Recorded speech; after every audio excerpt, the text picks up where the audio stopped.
Hello, my name is Jared Etheridge, and I did my written report on Molière. I'm a music student here at Georgia College, and I'll just start from the beginning.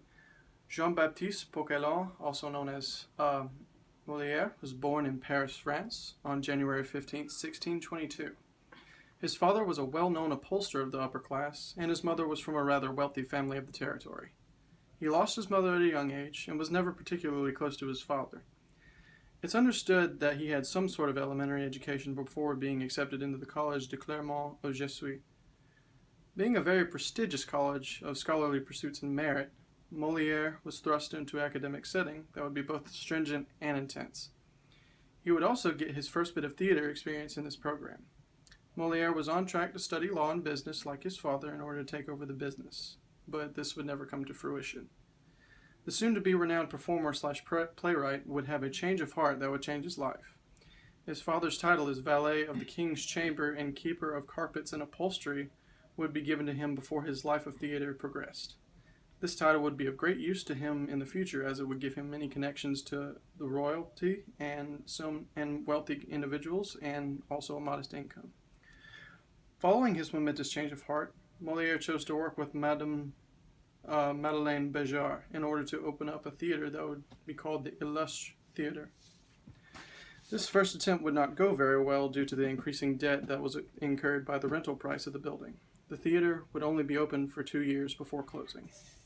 This flop would give Molière, leader of the troupe and the one responsible for the payments, a brief stint in jail for not having the money to repay the debt. It is unclear whether he was in jail multiple times, but it has been said that someone absolved the debt for him and released him, but again, no one knows who it was. It wouldn't be long before he and Madeleine would go back into another troupe, and soon he would head that troupe.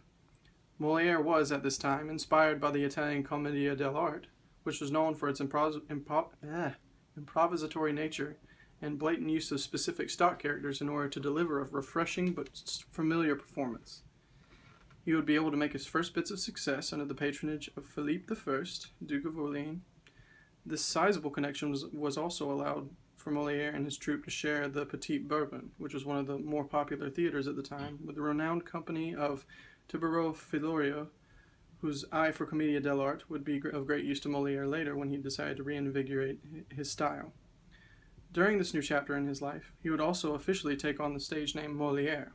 This was done to help hide the shame that his father might hold for him as an actor during this time. Under his new patronage, he would reinvent the style and begin to move towards his trademark style of farce and mockery. Plays such as The Bungler and The Doctor in Love were good examples of this, but not many plays from this era survived. The Doctor in Love was a follow-up to a tragedy developed for a performance for Louis XIV at the Louvre, and it was able to gain some favor with the court and the king himself, giving him a solid foothold in his performances in Paris. But the first real taste of his biting comedic style would manifest itself in The Affected Young Ladies. This play would garner him some much-needed renown, but at the same time a great deal of unneeded criticism, with its blatant nature of mocking the French Academy, which was used to establish rules for the theater. Following the events of his first foray into performing in Paris, Molière would begin to make a name for himself in a very big way, whether the press was good or bad. The main reason for disregarding what type of press he received was due to two things. He had a great relationship with King Louis XIV, and also had him star in some of his later plays, and he wished to create the kind of comedy that felt more relevant to him, and to secure his objective of criticizing customs through humor. He would go on to create a large repertoire of simultaneously famous and infamous comedies, such as Tartuffe, Don Juan, and The Misanthropy. Some of these plays would be banned or held to the highest degree of censorship by the clergy or by the courts, due to his use of social commentary against such things as the upper class, medical science, and unlearned girls of the bourgeois. He would also work in cahoots with the likes of Jean-Baptiste Lully to advance music in his works, and Pierre Beauchamp for the development of the stylish comedic ballads. Molière would go down as one of the greatest writers of theatrical comedy despite his outright criticisms, betrayals by a patron, and the courts and churches' movements to have him rid of his works. As far as influence is considered, Molière was a tour de force with his use of originality and extensive development of farce comedy and its intermingling with other genres. His first great contribution to theater was the amount of respect he had for Italian commedia dell'arte and his implementation of it in his known works. He was known to use stock characters, but typically put them under a guise of a different costume or name with some minor tweaks here and there. The use of this practice allowed him to essentially recycle some of the characters with relative ease without the consequence of creating material that was redundant or seen as repetitive. The improvisatory nature of the commedia dell'arte was also a very important tool for Molière in order to create a comedy that would appear to think on its feet and not skirt the boundary of rigidity that French tragedy and verse approaches tended to carry with them. The use of masks also made its way over to Molière's works, but not with the intention you may think. Masks were typically used to accentuate the ludicrous nature of the comedies of the time, with them sometimes being much larger than the character's body, or to display prominent characteristics of the characters in those roles. Molière actually used these masks as an instrument to hide the true nature of the flawed characters he inserted into some of his social commentaries in order to accentuate the duality of different emotions he wanted to focus on. Molière's use of social commentary is one of the most important features next to his careful planning of form in his plays. He would cover subject matters that others felt were too risky to enact on stage, like his approach to Tartuffe, which is a commentary on religious hypocrisy, was a massive step on the toes of the clergy.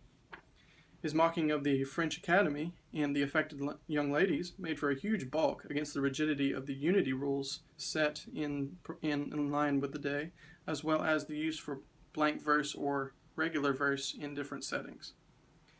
His focus on the duality of different subjects made the entire comedic experience more organic, and it felt like a more real performance than the usual folly of comedies before him.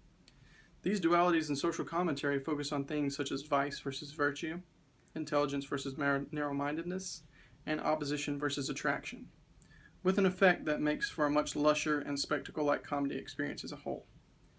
His desire for a comedy that was closer to that of what we would experience in a real social situation mixed with the flair of the rebellious formality turned his productions into something that the audience wasn't going to predict or enjoy without some sort of reaction or callous. With the inclusion of music in his comedies made the plays more complex and more well-rounded experience entirely. His works with Jean-Baptiste Lully allowed for the musical strides within his works to further accentuate the performance, and Molière's greatest gift was the Neapolitan approach that he took to these works, with focusing on a combination of theater, music, and dance. This combination was done in such a way that it didn't let any particular element outshine the other, thus making for an experience unlike any other. His close working relationship with his troupe, combined with him being both an active actor and a playwright, made for a much more lucrative rehearsal setting. This approach to putting on a production also allowed for him to make changes on the fly during rehearsals. And then finally, Molière's most important approach to any piece was a lack of rigidity. He would use formal and colloquial dialogue without any kind of pause. He would use verse and blank, sometimes simultaneously, and he even melded the styles of ballet and comedic theater together into something beautiful that he presented to the king himself. His dedication to his craft and his attention to detail made for shockingly fun words that didn't lack in any creative element. His works experienced a reinvigoration of popularity during the French Revolution and became much more popular amongst French culture as a whole. The man lived to act and died acting with dedication and an undying love for theater. And I would like to thank these different websites for giving me the information I needed to make this paper. Wikipedia was used, Britannica.com, the book History of Theater, 10th edition, theculturetrip.com, shakespearetheater.org, the Tartuffe performance that I found on YouTube, and discoveryfrance.net. Thank you.